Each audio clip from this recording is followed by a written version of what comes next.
Mahmoud Dicko, le parrain de la CEMAS, estime que ses propos lors de son meeting la semaine dernière ont été déformés ou mal compris. À cet effet, il a mis ses propos dans leur contexte et appelle les uns et les autres à surseoir à la marche de vendredi prochain.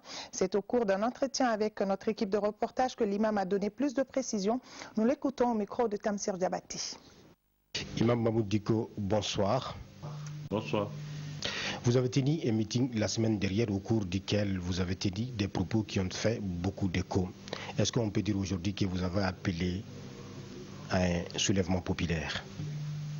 Non, j'ai tenu un meeting, effectivement, j'ai tenu des propos, mais je n'ai pas appelé les gens à un soulèvement populaire, mais à une mobilisation citoyenne. Quand vous demandez aux gens de sortir avec des bâtons, des cailloux et d'autres objets, c'est pour faire quoi concrètement? En réalité, c'est là où les gens ont fait sciemment pour créer la confusion. Je l'ai dit, effectivement, j'ai parlé de bâtons, j'ai parlé de beaucoup de choses. J'ai demandé une trêve. Je l'ai dit que je demande au nom de toute la population du Mali une trêve avec les djihadistes. C'est le peuple malien qui a décidé lors du dialogue inclusif qu'on discute avec eux. Le président du Mali, abondant dans le sens du peuple, a réaffirmé ce que le peuple a dit. J'ai dit, bon, fort de tout cela, nous allons leur demander aussi une trêve pour voir leur bonne volonté. S'ils ne se manifestent pas, qu'ils refusent cette main tendue, le peuple malien doit se mobiliser pour être debout en face de leur situation, parce que notre islam n'est pas un islam imposé, c'est un islam choisi. Je ne suis pas un va-t-en-guerre, non, pas du tout.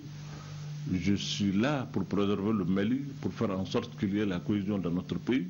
Mais quand je demande à ce que le peuple malien s'approprie cette crise, qu'on ne soit pas ici comme des gens soumis, qu'on soit debout, qu'on a tendu la main maintenant, s'ils refusent cette main tendue, que tout le peuple se mette ensemble, nous sommes 20 millions de Maliens, c'est le shérif de Nioro qui m'a appelé. Il y a eu beaucoup de cris de cœur à son endroit pour lui dire que le pays traverse un moment très difficile.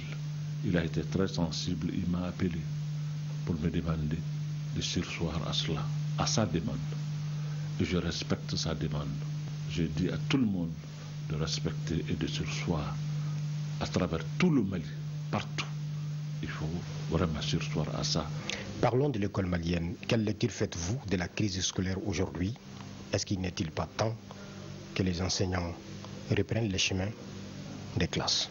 C'est pour cela que j'ai demandé à ce que les syndicats qui sont les enfants de ce pays, qui sont issus de ce peuple, le peuple leur demande vraiment de reprendre l'école et puis demande à l'État de trouver une solution. Et le peuple se met garant. Parce que si on n'y prend pas garde, c'est nous qui allons procéder certainement à la fabrication de quoi? De chômeurs, de brigands, de prostituées, de n'importe quoi. Parce qu'une jeunesse qui n'est pas éduquée, qui n'est pas encadrée, mais il faut s'y attendre à ce que le lendemain soit un lendemain sombre. Mahmoud Dicko au micro de Tamsir Diabati, où il sursoir à la marche de vendredi prochain.